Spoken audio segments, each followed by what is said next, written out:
Vamos falar agora sobre o presidente Lula, que sancionou a lei que libera a ozonioterapia como tratamento complementar. A técnica consiste na aplicação de oxigênio e ozônio diretamente na pele, no sangue do paciente, na tentativa de conter infecções ou até aumentar a oxigenação do tecido. Entender melhor sobre essa técnica, conversando agora com Antônio Teixeira, que é presidente da Associação Brasileira de Ozonioterapia. Antônio, primeiro, obrigada por nos atender, trazer esclarecimentos. A ozonioterapia já era muito utilizada em práticas como na odontologia, tratamentos estéticos, e agora qual leque que se abre depois dessa sanção para tratamentos médicos? Olá, Patrícia. Estou aqui falando da Espanha, onde também ocupa a presidência da Federação Mundial de Ozonioterapia atualmente. Então, para ter noção da potência que é, da eficácia e da segurança que tem a ozonioterapia em todo o mundo, a Federação Mundial possui 47 países membros, então a gente tem a ozonioterapia aqui na Europa muito bem utilizada. Estou aqui num país, na Espanha, como aqui em quase todos os hospitais públicos e privados se faz ozonioterapia de forma regular, reconhecida aqui pelo governo. Temos aí a ozonioterapia agora sancionada pelo presidente Lula no Brasil, e isso é realmente um fato importante, um fato marcante. Depois de 6 anos no Congresso Nacional, a gente lutando, a gente defendendo. Foram audiências públicas, inúmeras audiências públicas, tivemos missão internacional para Portugal para mostrar como a ozonioterapia é feita aqui na Europa. Foram debates onde participaram a Anvisa, a própria Anvisa, o próprio CFM, a própria Vigilância, o Ministério da Saúde, todos compartilharam de debates. E depois de 6 anos houve a aprovação pelo Congresso e logo em seguida pela sanção do presidente. Então não foi uma coisa por acaso, foi uma coisa bem trabalhada, bem discutida em todas as casas e na casa do povo, né, na Casa Popular, no Congresso Nacional, onde todos participaram. Agora, então, você falou sobre a pergunta sobre a indicação, né, que agora a gente vai ter com a sanção. Vamos lá. Realmente, na odontologia, foi a primeira instituição a aprovar. O Conselho Federal de Odontologia aprovou isso em 2015. E desde então, outros conselhos, está dando retorno aqui, desculpa, outros conselhos federais também aprovaram. Conselho como de fisioterapia, de enfermagem, biomedicina, veterinária, todos esses conselhos também aprovaram como resolução a ozonioterapia, com exceção da medicina. Então, o debate hoje é a nível da medicina, né? Agora, Antônio, foi uma sanção, né, muito questionada, né? A gente vem acompanhando a imprensa, trazendo também muitas informações de associações médicas que reagiram a essa sanção, né, do uso da ozonioterapia nessas práticas da medicina, dizendo que não há nenhum tipo de comprovação científica dos benefícios da ozonioterapia. Que tipo de argumento você traz a essas associações médicas? Porque muita gente deve estar com dúvida em relação a isso. Bom, o que nós temos ouvido aí por parte da mídia é que a AMB, a Associação Médica Brasileira, e a ANM, estão se posicionando contrária, né, dizendo que não tem comprovação científica. Isso não procede. Nós estamos com um amplo, né, com robustos, grandes trabalhos que evidenciam eficácia, eficiência e segurança na ozonioterapia. Isso já foi apresentado ao CFM, está sendo apresentado na Anvisa. Estamos aí com audiências marcadas com as duas entidades. Tentamos, sim, contato e audiência com a ministra da Saúde, com as entidades AMB e ANM, mas sem sucesso.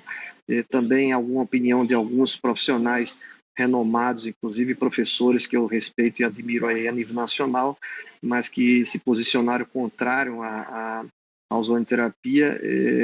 Eu quero deixar claro que a ABOS, né, enquanto eu for presidente, a gente está totalmente disponível a ser recebidos e a comprovar e a apresentar todas essas propostas, essas comprovações científicas que sim são usadas aí a nível mundial, né?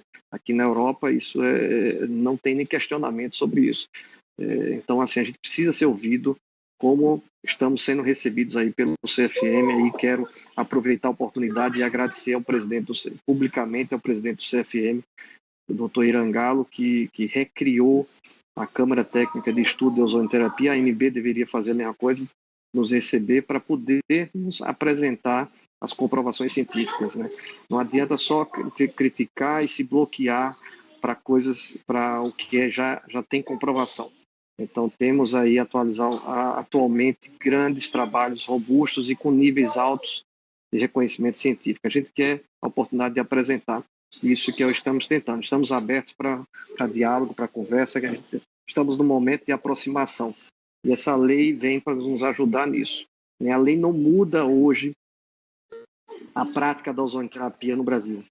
A ozonoterapia no Brasil, depois da sanção, os profissionais não são autorizados imediatamente a fazer o uso da ozonoterapia, né? Na lei está bem claro, ela diz que você só poderá fazer uso da ozonoterapia profissionais formados em nível superior na área de saúde.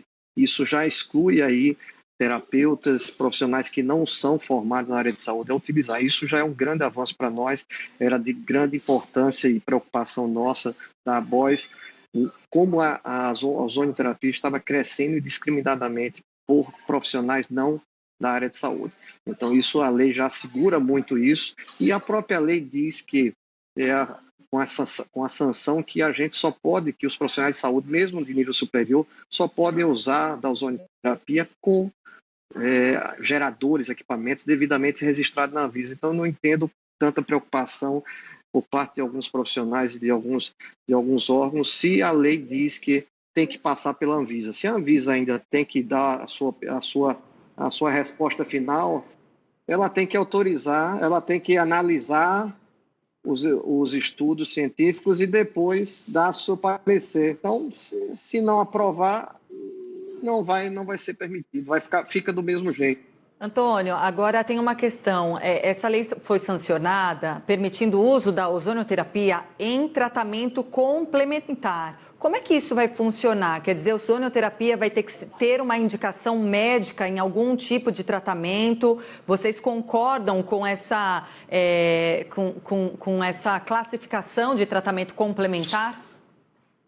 Veja, a lei foi trabalhada, né, por 6 anos no Congresso Nacional, o texto foi modificado na Câmara dos Deputados e incluiu-se esse termo, esse conceito, né, como caráter complementar. Isso é de relevância importantíssima, na nossa opinião, porque a ozonoterapia ela não vem para excluir, ela não vem para ser alternativa a nenhum tratamento conservador, tradicional. Eu sou médico, e a gente sabe disso, a gente não pode excluir tratamentos conservadores ou tradicionais pela ozonoterapia. A ozonoterapia entra como tratamento complementar. Então, por exemplo, eu vou dar um exemplo aqui onde a gente tem mais trabalhos científicos comprovados, né?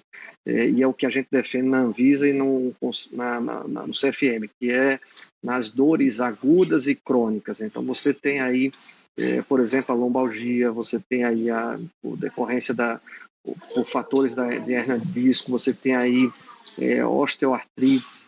Essas dores, elas podem ser tratadas complementarmente com a ozonoterapia. Então, você tem aí os tratamentos tradicionais com analgésico, anti-inflamatório, e você pode usar a fisioterapia, você pode usar a ozonoterapia. Então, isso está dito na lei. Você tem que deixar claro ao paciente como opção complementar, e o paciente aceita ou não. Então, é uma coisa que, para nós, foi muito bem recebida, esse termo complementar. Muito bem. Antônio Teixeira, presidente da ABOS, Associação Brasileira de Ozonoterapia, falando com a gente direto da Espanha e tirando algumas dúvidas. Obrigada pela disponibilidade, viu, Antônio, de nos atender. Fico à disposição. Bom trabalho. Obrigado, querida.